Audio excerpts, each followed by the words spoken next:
I asked the current #1 player what they thought the top 3 decks were in Clash Mini. They told me Archer Queen, Wave Master, and Monk. I'll be adding in 2 decks of my own that I also think are really good with this current Gizmo rotation, giving you the top 5 decks in Clash Mini right now. First, let's kick things off with one of the decks that Klaus thought was one of the best in the game, and that is going to be Archer Queen. Alright, so with this Archer Queen deck, let's see. Oh, we're going to be going up against a Wave Master. So, what Klaus did tell me was when you're going up against Wave Master, Mucho Puncho is going to be your best friend. The Archer Queen gets taken down and the Musketeer does not have enough. So we are going to be losing round #1, but that's okay because Mucho Puncho to the back will be able to help us counter this Wave Master. So we'll be kicking off by getting the Mucho Puncho pretty quickly. We upgraded our Musketeer with the 3rd star ability, and we upgraded our Giant Skeleton with the 2nd star, which is going to give us that extra stun.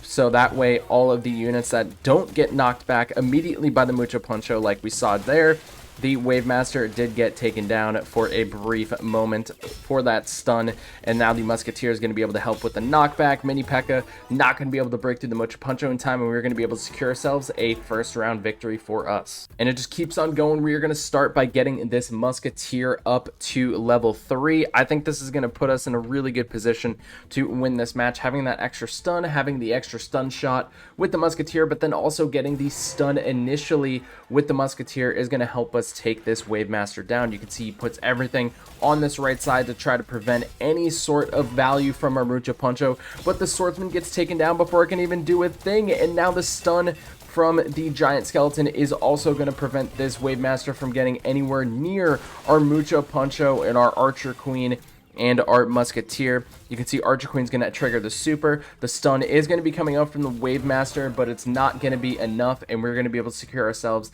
a second victory in this first matchup. We're going to go for a gamble here, and we're going to throw our Fisherman up in the front line. Maybe he'll keep his Healing Ranger in that same exact spot. If he does, oh yes, there it is. All right, Healing Ranger is going to get taken down. That is the one thing with going up against Wave Master. Most Wave Master decks right now are going to be running Healing Ranger with the Unstoppable to try to prevent as much value from the stun units inside of the Archer Queen deck, but as you can see, it was not good enough. The Fisherman comes through clutch, and we're able to get ourselves a 3-1 victory with this Archer Queen deck. Alright, so here we go, hopping into a game #2. We're going to be looking at this Wave Master deck. This deck is going to be featured right down here. It has the Fisherman, it has the Healing Ranger, it's got the Dark Goblin. The Dark Goblin does provide some pretty good value, and it also has the Golden Giant in here as well. So we're going to kick things off just like this. I'm not going to throw anything over, so let's see how he's going to be able to play with this. He's got the World Champion. World Champion did go onto the Resurrection tile, which is going to be fine. Wave Master is going to come through with the super. He doesn't have the stun with his Golden Giant just yet. We are going to have to pay attention to that, though, because Golden Giant with that stun is going to be really valuable for him. He's going to be able to get a lot of health, so we need to make sure our Dark Goblin starts to cook pretty early on. We get that infinite range on it, and we'll be able to take down his Golden Giant, no problem. All right, so going up against World Champion, I think it's going to be most beneficial for us to go with the Pump, specifically in this matchup. He's going to be going with the Miner onto the backside, excuse me. His Miner is going to start by hitting onto our Dark Goblin, which is going to be pretty good, but the extended radius that we do have with the Healing Ranger is going to help us out quite a bit. It's going to get heals onto the Dark Goblin. Wave Master is going to come back through, keep the Dark Goblin alive, and as you can see, we are going to start cooking through with the Wave Master. The Dark Goblin did get taken down from the extra bounce from the World Champion shield, but we are going to be able to have enough health with the Wave Master and the Healing Ranger combo to secure ourselves a second round. Heading into the third round, again, we're going to make a risky call here. We're going to try to hook the Fisherman. I honestly have not tried this interaction, so if this doesn't work, we'll find out together in this video.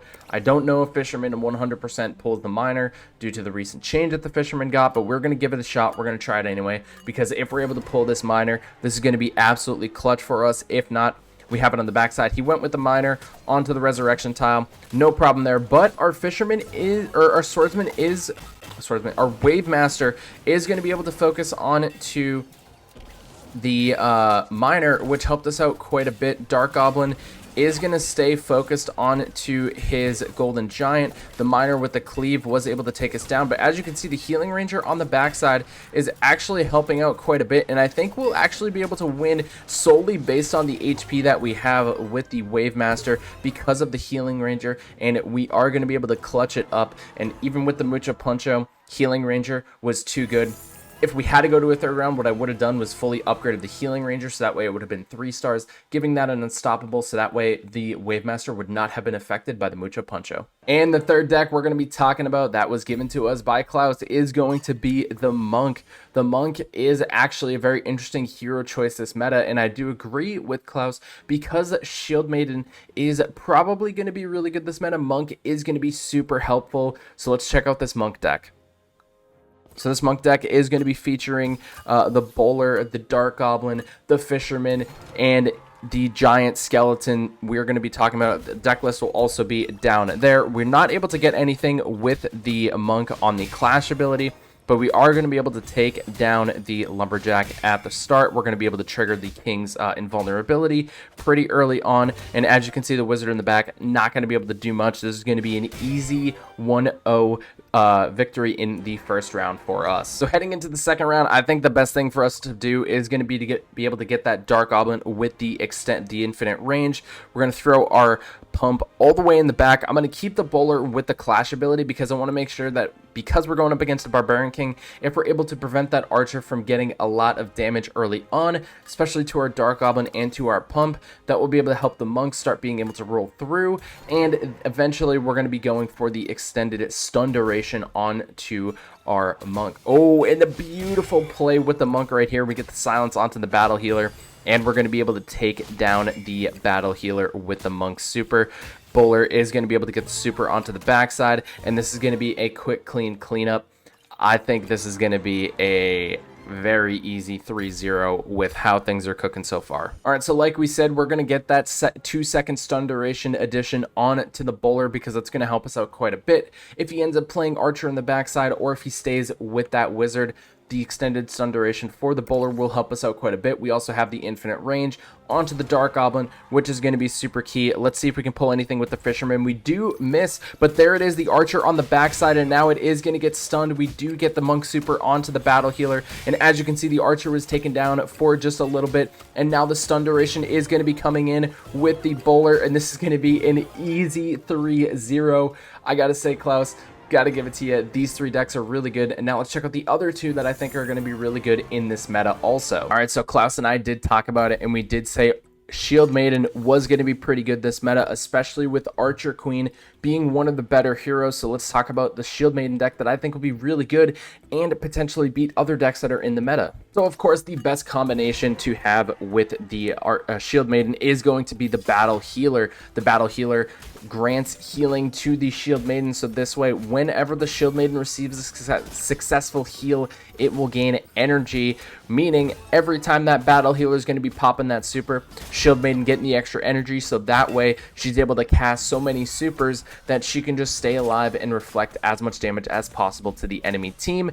And clearly we can see right here, it is working well in this first round. The Barbarian King, despite all of the extra damage he enchants his team with, it's not going to be enough. All right, so next up, we're just going to get the Battle Healer with the second ability, granting that extra shield, and then also getting the Miner with the Cleave ability, and we're going to throw the Pump down in the back. This way, we get as much damage as possible with the Miner, and also getting the extra elixir for this second round will be insanely helpful, and the extra shield will prevent the Shield Maiden from taking more damage, and also granting it more, because every time it takes 0 damage, it actually also gets a little bit of a shield. So it looks like he's going to be able to take us down in this second round due to that extra bonus damage, but that's going to be okay because we were able to build up some elixir with the elixir collector, and he wasn't. So we So we unfortunately were not able to get any additional miners, but we did level up our battle healer and also get some extra barbarians down.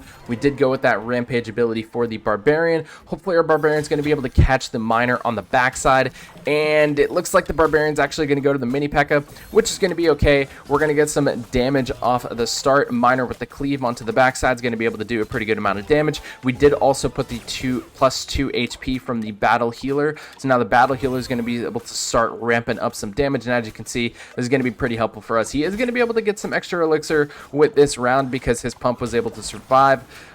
So we might have to switch the position of the miner and potentially start having the miner focus onto his pump, so that way he's not able to get too much of an advantage if this ends up going to a round 5. So we're going to do exactly that. We get the miner up to level 3, we get the barbarian up to level 2, we also get our battle healer up to level 3, which is going to be super helpful. He's going to be going with the dissipate and the extra damage onto his mini Pekka, but with the amount of damage we have from our barbarian and the amount of heal and sustain we have from the battle healer, this should be a pretty easy victory. As you can see, the battle healer is really not taking any damage. Giant skeleton bomb's going to go off, but it's not going to matter, and this shield maiden deck works great, and it probably works even better against Archer Queen just because of the hard counter built into the Archer Queen versus shield maiden matchup.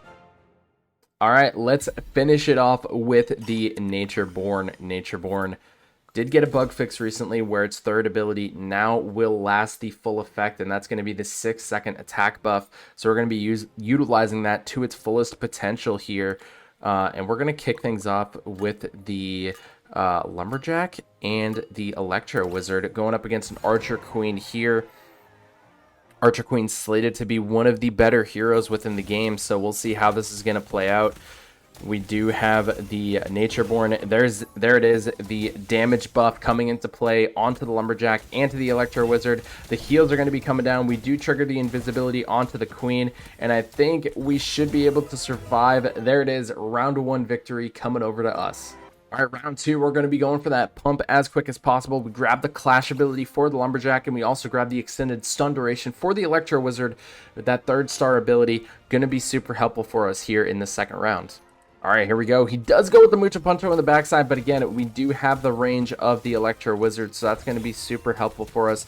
The extra damage coming out right off the gate, the extended area of effect from his giant skeleton bomb. The heal is going to be coming down, and again, he is playing that Mucha Puncho. We also have the option to go with the ranged form for Natureborn. So honestly, Mucha Puncho probably not the best bet for him in this round right here. I think our Natureborn's going to be able to survive. It does. Ewiz does as well. And we're going to be up 2-0 with an elixir lead. All right, here we go. We have the Mega Knight with the extended area. We have the Electro Wizard able to target 5 units, and then we still have that Lumberjack with the Clash ability. We're going to be switching the Natureborn all the way to the backside because it has that infinite range, which is going to be super helpful for us to potentially close out and win this 3-0. Here we go, hopping into it. Let's see, he got the Giant Skeleton. He has a Clash ability for the Musketeer. Going to be knocking our Mega Knight back. We're not going to be able to get the extra range onto his Archer Queen, but we are going to be able to start building up this energy with the Natureborn.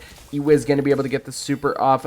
Mega Knight is going to be able to help take that Mucha Puncho down. The extended damage and range from this Mega Knight is going to be super clutch, and there it is. We're going to be able to close this out with a quick, clean 3-0.